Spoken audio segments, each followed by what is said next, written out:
Today is a WRAL weather alert day. We have a level 3 risk for severe storms across our area. I'll walk you through the timeline for this, and we'll talk about our heat advisory. A Raleigh mother faces charges after exposing her baby to illegal drugs.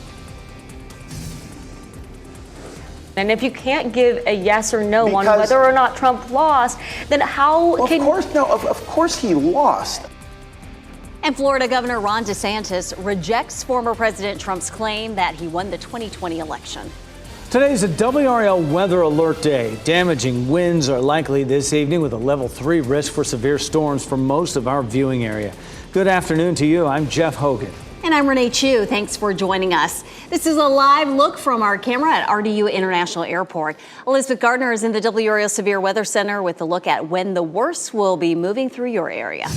This is going to be a late afternoon, evening type event for us, and the Storm Prediction Center upgraded this from a level 2 and 3 to a level 3 for our entire viewing area right around 9 o'clock this morning or so. We take a look at the big picture, and you can see here's our cold front, which is unusual for this time of year. This is more of a spring-like pattern for us, but well out ahead of this, we have severe thunderstorm and tornado watches in the red and orange, and then we already have a number of severe thunderstorm warnings in the little yellow boxes. So this system is producing some severe weather back to the west. Here's what may happen. We have a lot of cloud cover that's sitting over our area right now. That tends to stabilize the atmosphere a little bit. So we're going to be watching for how that could impact the system as it moves into our area. Let's roll through, and you can see all the way up until around 2 or 3 o'clock, we have some cloud cover. Now, we will likely have a window of some sunshine, and that may help to really destabilize the atmosphere before this gets here. How about the timing? It's approaching our viewing area at 5 o'clock. It is in our western counties at 6 p.m.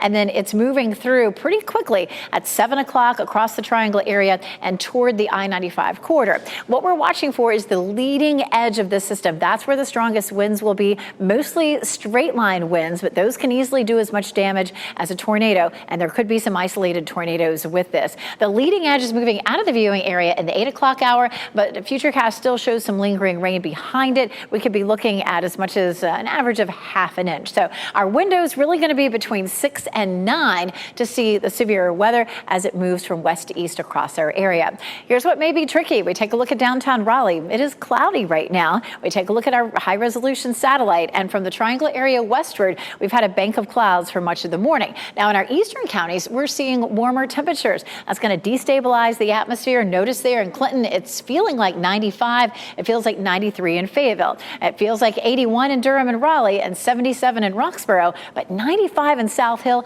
and 97 in Rocky Mount. So we're seeing some big differences across our area. Because we may have this temperature boundary, it could be that these storms get a lot stronger as they move into this area where there's the difference in temperature. So something that we'll be watching here in the Weather Center very closely. We still have the heat advisory that's in effect now until 7 p.m. We're really seeing some of those hotter temperatures from Fayetteville to Goldsboro up through Rocky Mount and Wilson. So it's something that we'll continue to watch as we start to see those clouds erode. If it becomes more uniform, then we'll have a better chance of the really strong storms across the entire viewing area. We'll talk about this in a little more detail in just a bit. At this noon hour, we're following some breaking news. We just confirmed with the State Highway Patrol that 4 people died in a crash in Wayne County Sunday night. With the help of Google Maps, we're going to give you an idea of where it happened along US 13. Now, according to the preliminary investigation, the Highway Patrol says the driver of a Toyota Camry was traveling southwest on US 13 when it crossed the center line and hit a Cadillac head-on on US 13. The driver of the Toyota was pronounced dead at the scene, as well as a 4-year-old child. A 1-year-old in that same vehicle was also transported to UNC Wayne Hospital in Goldsboro, but that child was pronounced dead at the hospital. The driver of the Cadillac was airlifted from that scene, but was pronounced dead later on that day. We don't know the names of the children who died, but we do have the names of the 2 people who were driving. The driver of the Toyota Camry, Regina Aquincagek, of 32 years old, of Windsor, North Carolina, and Mary Perry, 60 years old, of Goldsboro. She was driving the Cadillac. Both drivers died. This is a developing story that we'll continue to track here in the WRAL Live Center. Ken, thanks for the update. So sad. This afternoon, a woman accused of exposing her 14-month-old baby to a pair of deadly drugs will make her first court appearance. The child's life was saved thanks to Narcan. WRAL's Eric Miller has been looking into this case and joins us now at the Raleigh apartment complex where that woman lives. Eric. All right, Jeff, those new warrants that we just obtained this morning say 33-year-old Tanika Williams was grossly negligent and had reckless disregard for human life in this incident that almost cost her child its life. You take a look at these photos. These are those warrants right here. These documents saying that Williams' 14-month-old baby ate a powdery substance yesterday. That baby then went into cardiac arrest. The child's life was apparently saved with quick use of Narcan and a trip to the hospital. A toxicology report there revealed that the baby had both cocaine and fentanyl in its system. Now, Williams is going to be making her first appearance in court here in Wake County later today. That's coming up right around 1:30 this afternoon. We'll be looking out for any news, any developments there, as this obviously remains a developing situation. She's facing charges including neglect and child abuse with serious bodily injury. Jeff? So disturbing there. Eric Miller live in Raleigh for us this noon. Eric, thanks. A man accused of assaulting an elderly couple in Raleigh is now in custody. Christopher McCullough appeared in court this morning. Officers say he attacked the couple around 3 Sunday afternoon on Ingate Way in Northwest Raleigh. Both victims were taken to the hospital. McCullough is charged with 2 counts of felony assault causing serious bodily injury and larceny of a motor vehicle. We now know the names of 2 people who were found dead in Cumberland County. The Cumberland County Sheriff's Office says Brian and Jennifer Van were shot to death. It happened Saturday night at a home in the town of Wade on Sambo Jackson Road. The deaths are under investigation. An Apex family of 4 was injured when the stairs at a Myrtle Beach condo collapsed. Myrtle Beach police say Emily and Christopher Schill and their 2 kids were on the steps when they collapsed Friday night. This happened in the evening at the Sea Cabin condos on North Ocean Boulevard. The 2-year-old and 4-year-old were okay. Their mother had shoulder and arm pain. Police say a city building inspector will pick up the investigation from here. We're working to learn the identity of the person who was killed walking along I-40 near Wade Avenue. The accident shut down traffic in the westbound lanes for over 4 hours this morning. This was the view from Sky 5. Look at that backup. We can see that this now involves a death based on what our crew saw at the investigation site. All the traffic was diverted onto eastbound Wade. Raleigh police say the crash happened around 5:15 this morning. We will keep you updated on the details of the investigation. Some commuters may have also encountered unusual delays on I-40 this morning. The shoulder was closed in the westbound lanes of I-40 near Gorman Street after a car fire. No word on the cause of that or whether anyone was injured. Florida Governor Ron DeSantis is fighting to convince voters and donors that he has a shot at beating former President Donald Trump for the Republican nomination for president. He sat down with NBC's Dasha Burns for an exclusive interview. She pressed him on various topics, including whether he would try to impose a nationwide ban on abortion if elected president. So we will be a pro-life president, and we will support pro-life policies. I would not allow what a lot of the left wants to do, which is to override pro-life protections throughout the country, all the way up really until the moment of birth in some instances, which I think is infanticide. Well, actually, I got to push back on you on that because that's a misrepresentation of what's happening. I mean, that 1.3% of abortions happen at 21 weeks or higher. There's no right. evidence of Democrats pushing for but their abortions view up is, until... Their view is that all the way up into that, yet there should not be any legal protections. There is no indication of Democrats pushing for that. That was just one of the contentious moments during that interview. We will share more of the conversation, the NBC exclusive talk, in our next half hour. Former President Trump could also face an indictment this week in the investigation into whether he and his allies tried to overturn the 2020 election results in Georgia. The district attorney there, Fani Willis, previously announced a decision would be made before September 1st. If indicted there, this would be a state indictment, and it would mark the Republican presidential candidate's 4th time of being criminally charged. Trump's lawyers are looking to the courts to disqualify the DA and is asking to bar evidence she collected through a special grand jury. Veterans who have yet to sign up for expanded benefits are encouraged to do so by this Wednesday. Last year, President Biden signed off on expanded coverage for veterans exposed to toxic substances. This morning, Congresswoman Deborah Ross hosted a panel discussion over at the Durham VA Medical Clinic. She and other leaders used the event to highlight new benefits and to encourage veterans to apply for backdated benefits while they still can. It made me ill.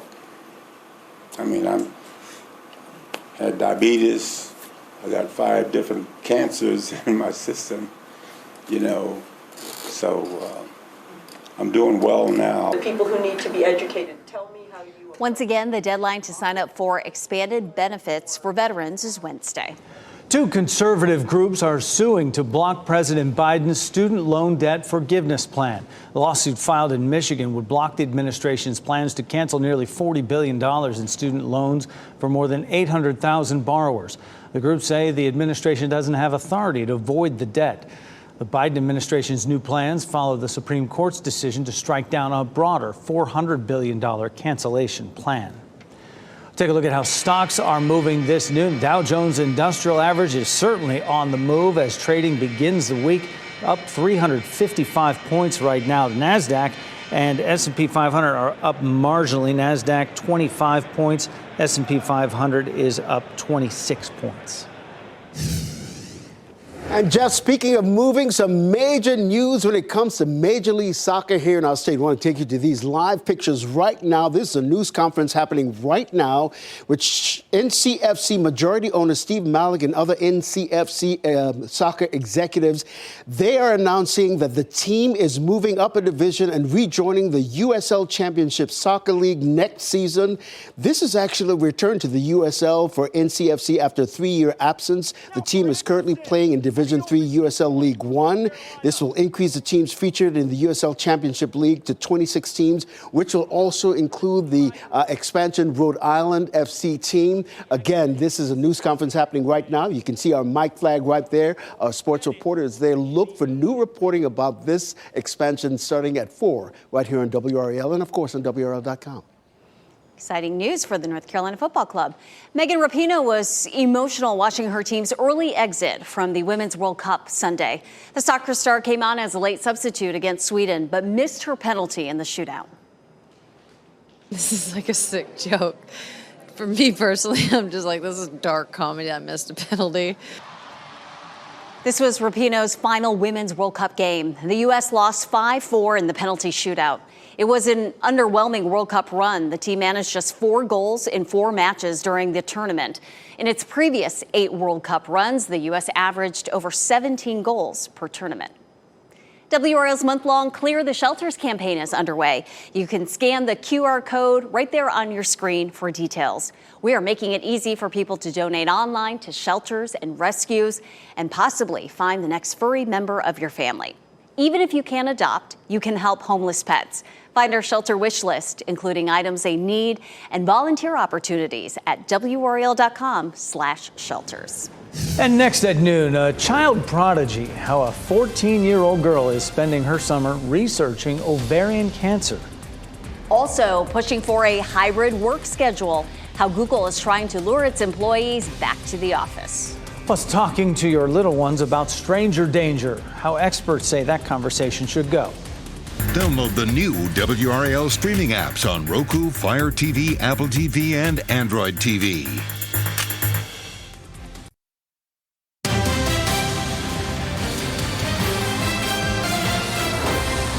A boater who disappeared after falling off a canoe at Falls Lake Sunday night has been found. We don't know his name at this time, but officials say he was 35 years old. His body was recovered around 10:15 last night. Crews got a call about a possible drowning around 5:20 Sunday evening. It came after a canoe flipped with 3 people on board. 2 had non-life-threatening injuries and 1 was missing. A spokesperson with the Northern Wake Fire Department said the boaters did not appear to be wearing life jackets.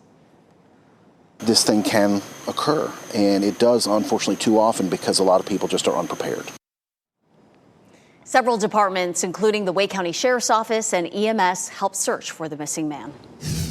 In the past 45 minutes, we learned the name of the boater who disappeared while swimming at Jordan Lake Sunday. The Chatham County Sheriff's Office says 73-year-old Donald Semler of Texas died. He was in the area visiting family. Several state and local agencies helped search the water for him. Wake County Public Libraries is expanding a program designed to help those experiencing memory loss with their loved ones and caretakers. Librarians rolled out the free Memory Care Kit program in May of 2022. Since then, nearly 350 kits have been checked out of local libraries. People can use their library card to check out the kits for 6 weeks at a time at no cost. Visit the Wake County Library website to reserve your kit online. A child prodigy is spending her summer researching ovarian cancer at the University of Maryland School of Medicine. It's part of a special internship program designed to increase diversity in the biomedicine field. Jennifer Franciotti introduces us to the 14-year-old who is blazing a trail for others. Well, at first I thought I was going to be an engineer because I was in love with NASA and like stars and rovers. But I took my first engineering class and it really didn't go as planned. So I switched over to biological sciences. It's not unusual for college students to change their career paths, but when it comes to Elena Annalee, she is anything but typical. I'm 14 years old. 14 and already a rising college senior. She graduated high school at 12, and she is the youngest ever research intern in a program funded by the American Cancer Society. At the University of Maryland School of Medicine and the Greenebaum Comprehensive Cancer Center, 8 students from colleges in Maryland and across the country were selected for the 11-week program that's designed to encourage diversity in the field of biomedicine. And so when you see people who look like you in the lab and you feel that you can participate, you feel that you have a place and you can contribute. Elena's work this summer is focused on ovarian cancer. A student at Arizona State, she's considering coming here for her PhD in viral immunology. To study viruses, travel around the world, learn more, and hopefully do some vaccine development, maybe. She's only been in the lab for a couple of months, and she's already helping to train incoming students who have completed their undergraduate degree. And this diversity and research program is right up Elena's alley. She has started her own foundation called Brown STEM Girl. So we have for the girls who just want to come together and see other girls of color just like them who are also wanting to go into the STEM fields, and then also being able to take them around the world and plan trips so they can go places. I just want to inspire girls to keep going and follow their dreams. Such an inspiration. Elena has been featured in Forbes magazine for her Brown STEM Girl Foundation. Graduated high school at age 12, and now 2 years later, she's a rising senior in college. Her future is so bright. So determined. We should check back. I was going to say 10 years, but 5 years. We shouldn't wait that long. She's going to do great things. She's going to discover a cure for cancer. That's what she's going to do. We're going to check in with Elizabeth Gardner right now because things are changing weather-wise on this WRAL Weather Alert Day.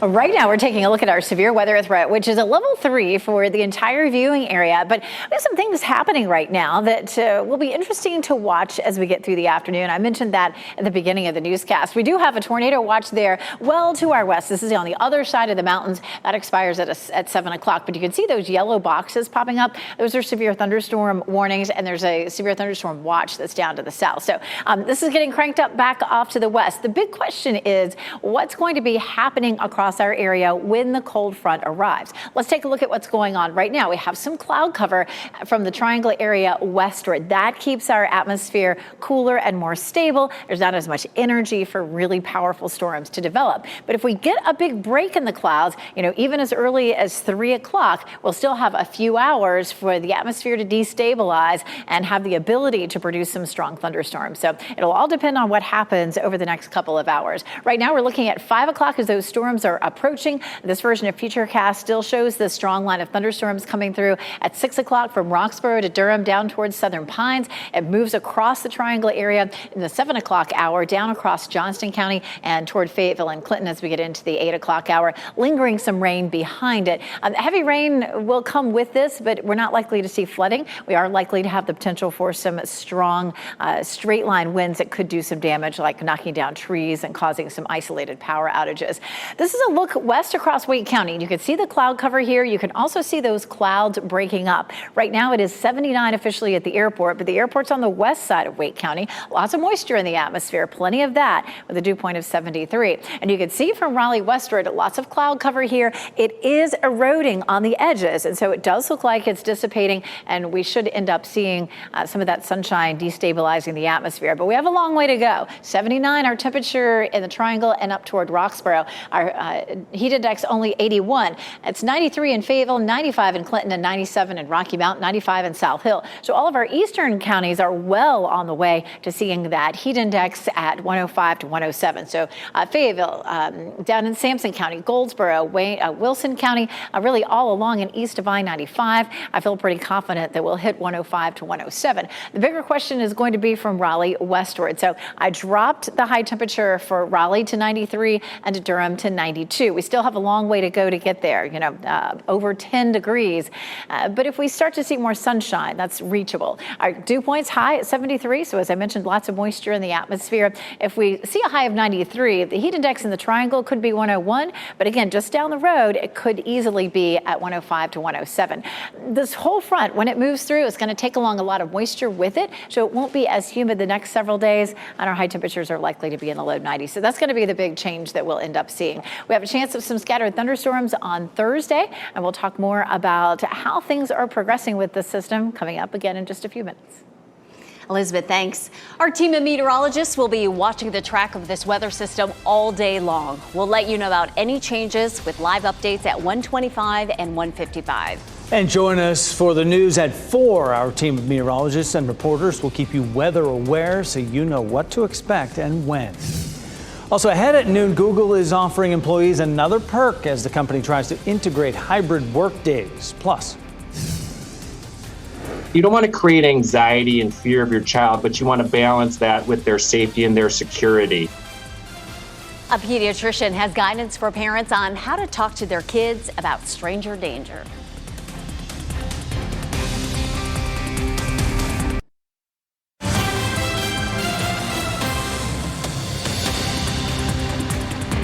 And breaking here in the WRAL Live Center, just before we came on the air for our new newscast, we just got word that a Minneapolis judge just sentenced former Minneapolis police officer Tu Tao to nearly 5 years on state charges for his role in the death of George Floyd. We got video of Tu Tao. He's the one right there in the middle. Tao is already serving 3.5 years sentence for his February 2022 conviction on federal charges of violating Floyd's civil rights during that arrest. This charge, he's convicted of aiding and abetting second-degree manslaughter. He will serve his state sentence concurrently with the federal sentence. Floyd would later die at the hands of ex-Minneapolis police officer Derek Chauvin, who is already serving time for his crime. Ken, thanks. Google might be trying to lure workers back to the office with a new incentive. The tech giant is offering employees a stay at its on-campus hotel for a discount price of $99 a night. Google is requiring its employees to work in the office 3 days a week as it tries to push for a hybrid work schedule. The new hotel can accommodate about 4,000 people. the iPhone 15 line could be unveiled next month, and its potential new features might surprise you. According to insiders, the new models could be mostly screen with an extremely thin border. And people can expect camera improvements as well, of course, better technology for batteries and a switch to a USB-C system. Meta CEO Mark Zuckerberg says a web version of Threads and a search function should be coming in the next few weeks. The desktop version has been among the biggest requests by users.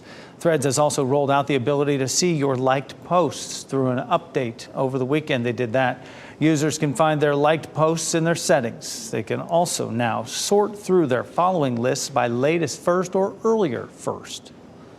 It is a WRAL weather alert day. Today's risk for severe storms is unusually high for this time of year. You're looking at a live view of Roxborough. It is dry now, but those storms will arrive likely in the evening hours. You can also use this time to download the WRAL weather app for warnings before severe weather hits. Elizabeth will return at the top of our next half hour. Well, scientists say some of the world's tourist attractions are disappearing as a result of rising global temperatures and sea levels.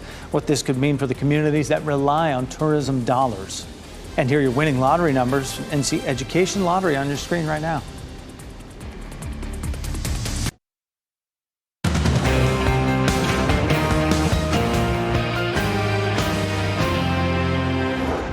Today is a WRAL weather alert day. Damaging winds are likely this evening. Most of our viewing area is under a level 3 out of 5 risk for severe weather. We have a live look for you right now from the WRAL Tall Tower camera in southeastern Wake County. You can see some clouds there in the distance. Elizabeth Gardner is in the WRAL Severe Weather Center right now with a look at when the worst of this will be moving through our area.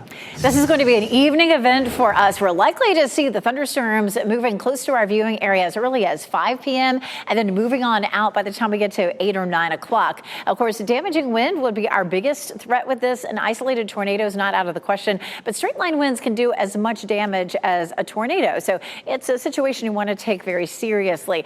Make sure you've downloaded your WRAL weather app, set the alerts to on, and then when the alerts go off, turn on the TV. Kat and Mike will be here walking you through these storms as they come through. Here's what's happening right now. We have our cold front back to the west starting to push through parts of Tennessee and Kentucky, and out ahead of it, we are already seeing severe storms. A number of severe thunderstorm warnings have popped up just in the last few hours, and this storm system will move across the mountains. And as it moves east, it's going to move into an area where we've seen some clouds for the last several hours, and that could have an impact on how this storm behaves. Most likely, we'll see severe storms developing before this arrives in our viewing area, but some of the cloud cover is stabilizing the atmosphere a little bit. Right now, it looks like from Raleigh eastward, we would have a greater chance of severe storms, but some of that's going to depend on what happens over the next few hours. We're starting to see the clouds erode a little bit, and if we see lots of bright sunshine in our western counties, we're still going to end up with these strong thunderstorms. So here's the potential timeline. Roxborough, Durham, down to Southern Pines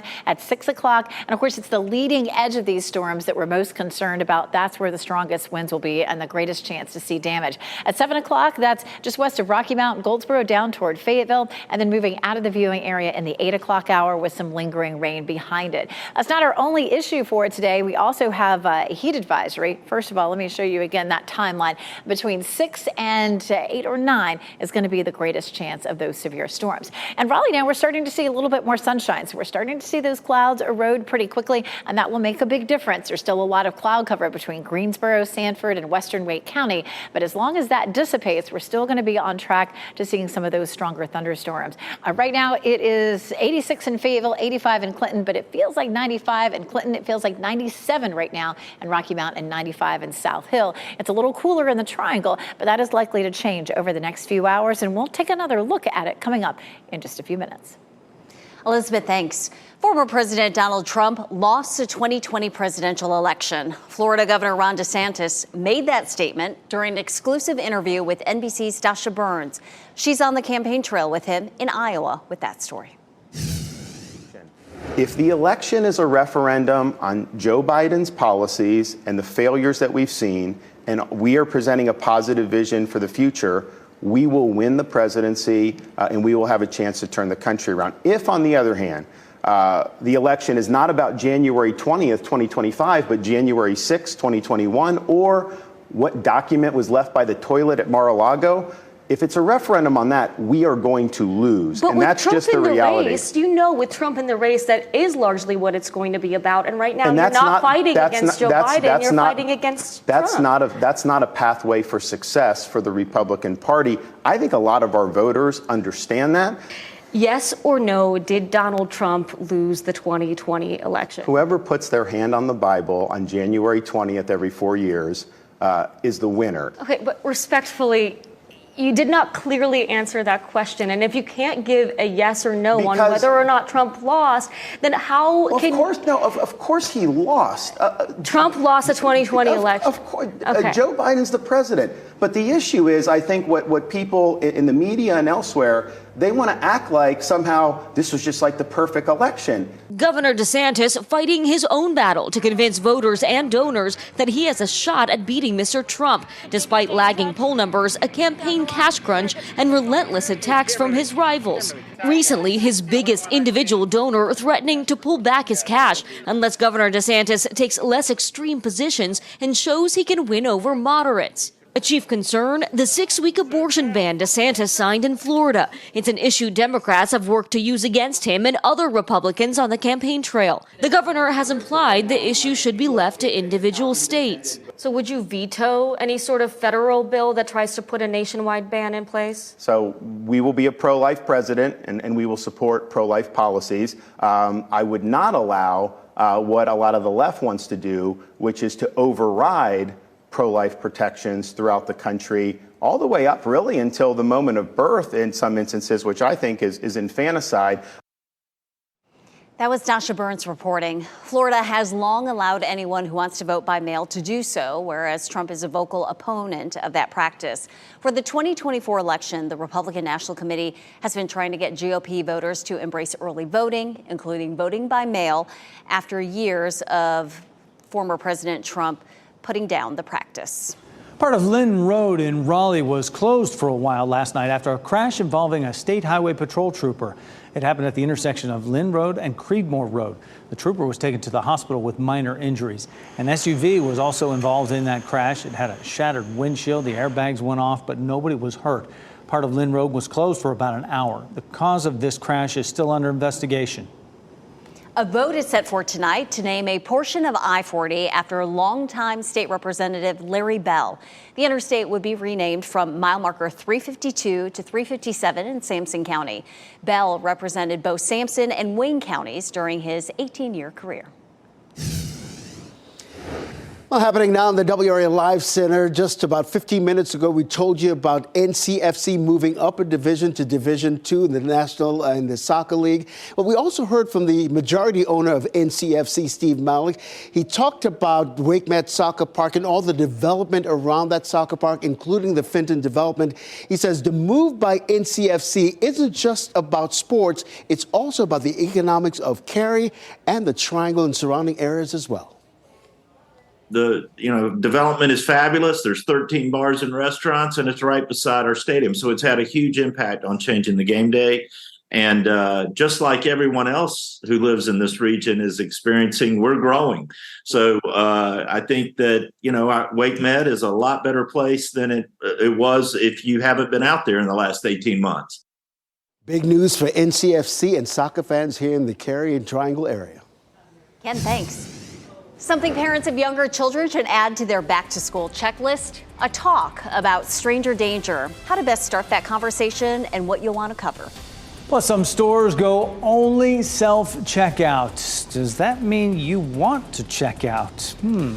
Why grocery chains say the contactless option is here to stay.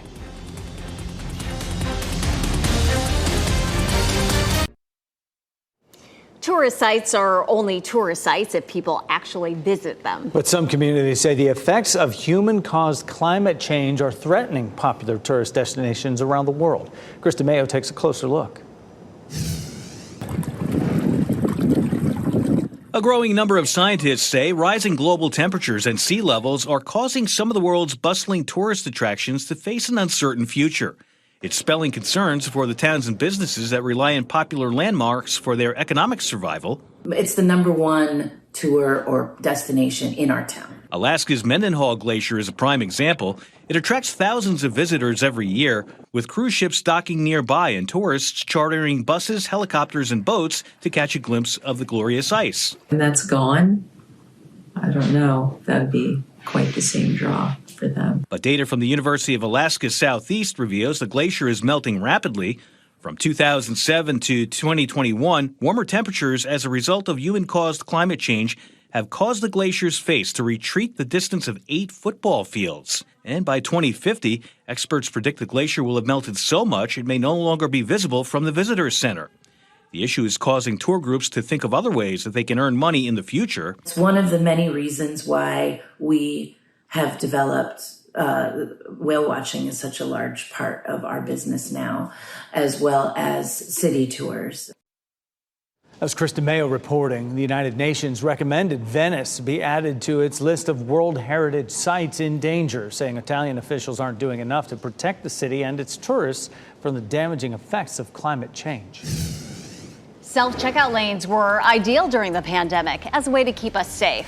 Now they're everywhere. We'll hear from store owners and shoppers about the future of this technology.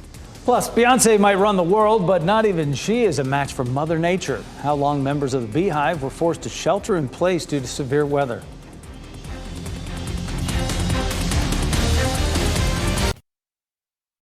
Self-checkout stations at supermarkets. You either love them or hate them. Let's be honest, most people hate them. Now, one major supermarket chain is experimenting with an all self-checkout system. No human cashiers.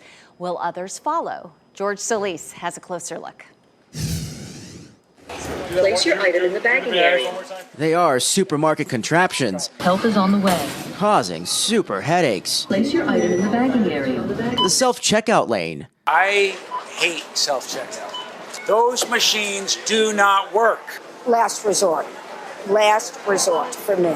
But despite the hate, stores are ringing up even more of them. I always have to call somebody to come over anyway. It makes such a difficult time.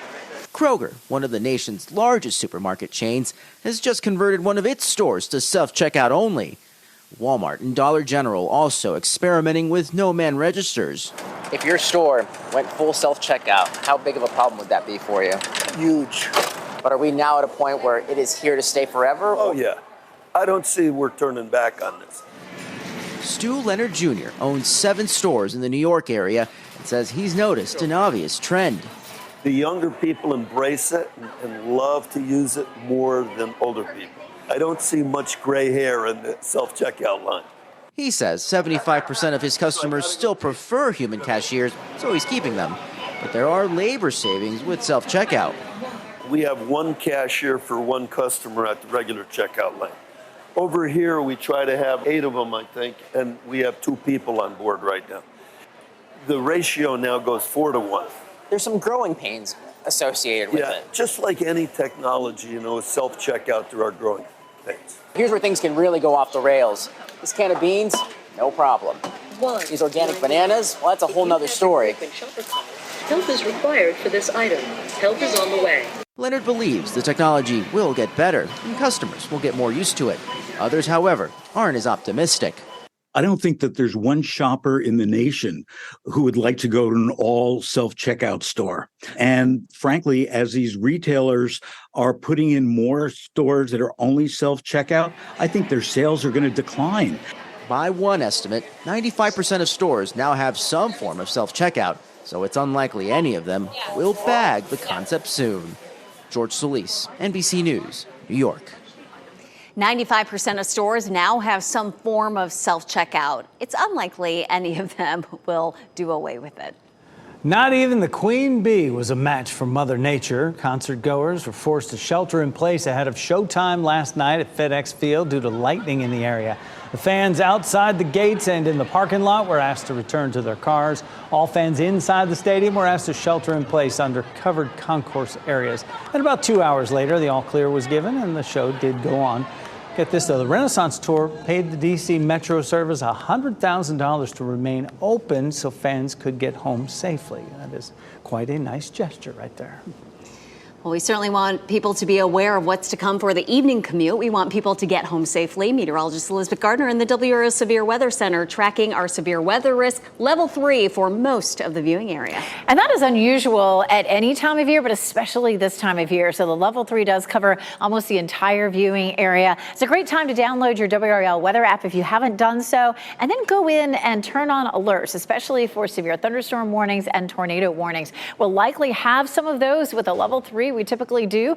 Straight line damaging wind looks more likely than tornadoes with this threat, but of course those winds can do similar damage to a tornado. And we're watching the system back to the west, and it definitely has a history of producing severe storms. As a matter of fact, right here in southeast Kentucky, that red spot there, that's a brand new tornado warning that just was issued ahead of this front. We have a tornado watch here and a severe thunderstorm watch and a number of severe thunderstorm warnings as this is traveling eastward, heading toward the mountains of North Carolina. So the mountains do have a tornado watch that's in effect until 6 p.m. That covers Asheville and up toward Boone. We don't have that in effect for any other part of North Carolina yet, but I would expect at least the folks, if not here, to our west will go under a tornado watch as well. We have 130 million folks who are in line to see some storms out of this so far. 3 tornadoes up here to the north and west of where the front is right now. We've had 312 reports of wind damage and just 31 reports of hail. So straight line winds are definitely going to be our biggest issue out of this system. You can see it developing back to the west. By 5 o'clock, it's sitting just to our west. By 6 o'clock, it's moving close to Durham through Siler City, parts of Chatham County, and up toward Roxborough. By 7 o'clock, moving through the Triangle and toward the I-95 corridor. And by 8 o'clock, it's starting to shift eastward. So it will be moving fast. The rain will be heavy with this initially, but it will be moving quickly. So we'll probably only see an average of about a half an inch of rain. And of course, we could see wind damage in the form of trees falling and possibly some power outages. So our western counties, the timeline is going to be between 5 and 6 as we see that initial line coming through. That's where the strongest winds are going to be and the best chance for damage. Right through the middle of the viewing area between 6 and 7, and then our eastern counties between 7 and 8. That's going to be the timeline for the system for tonight. We take a look at our forecast. Of course, a good chance of storms today. Once the front moves through, Tuesday and Wednesday will likely be dry, and then Thursday and Friday, we're back to just a few pop-up to scattered thunderstorms. We take a look outside. The cloud cover could skew things a little bit. It's still cloudy in Apex right now, as well as Chapel Hill. So some of our western counties still seeing some clouds. It's going to keep things a little bit more stable and cooler, and we'll have a lesser chance for storms there. Now, this could break up fairly rapidly, and if it does, it will likely destabilize by the time the front gets here. Lots of sunshine in Goldsboro and Fayetteville. Temperatures are really warming up quickly there. Look at that. Clinton's already at 99 for the heat index, 93 Clinton, 97 Southern Pines, 97 in Rocky Mount. But our heat index, of course, is much lower where we're seeing some cloud cover right now. Heat advisory is still in effect for the entire viewing area, but watch through the afternoon and evening. Make sure you're tuning in, and we'll let you know if some of the counties are removed from that. Once this moves through, we're still looking at hot conditions all the way through next weekend. We'll be right back with your top stories.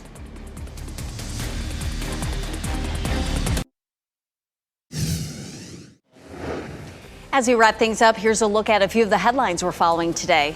4 people died in a crash near Goldsboro, including 2 children. Troopers say a 1-year-old, 4-year-old, and 2 adults were killed in the crash on Highway 13 in Wayne County last night. They say a car crossed the center line and hit another car head on. Investigators say alcohol and speed were factors. A man accused of assaulting an elderly couple in Raleigh appeared in court this morning. Christopher McCullough is charged with 2 counts of felony assault causing serious bodily injury and larceny of a motor vehicle. Officers say he attacked the couple yesterday afternoon on Ingate Way in northwest Raleigh. Both victims were taken to the hospital. A woman accused of exposing her 14-month-old baby to cocaine and fentanyl will make her first appearance in court this afternoon. Tanika Williams is charged with neglect and child abuse with serious bodily injury. Warrants show her 14-month-old baby ate a powdery substance. The baby then went into cardiac arrest. Narcan was used to save the child's life. With kids getting ready to go back to school, now is a good time for parents to have a conversation with their little ones about stranger danger. Pediatricians say start by explaining to your child that there's never a reason an adult would need a child's help finding something.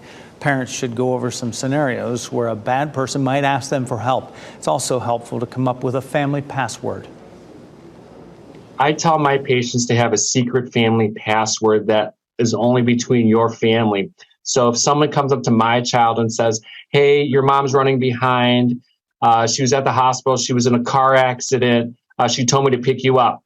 My kids are trained to say, hey, what's our family's secret password? If your child gets lost, the doctors say it is okay to tell your children they can ask another parent for help. Our pet of the day was dumped outside to fend for herself, but Purr Partners is trying to help her find her forever family. Solace is a 2-year-old domestic longhair. This beauty is a great companion, lap kitty, settling down to watch TV or napping while you read. She should be an only cat. Solace is a foster to adopt kitty, which means you can foster her for a month before adopting. Find more about Solace and other kitties for adoption at purrpartners.org. NBC News Daily is next on WRAL. Your next local news update in 30 minutes. Have a great day. Stay safe with the latest WRAL Weather Alert Day info. Get up to the minute weather and traffic conditions when you get in your car. In Raleigh on 99.3 FM.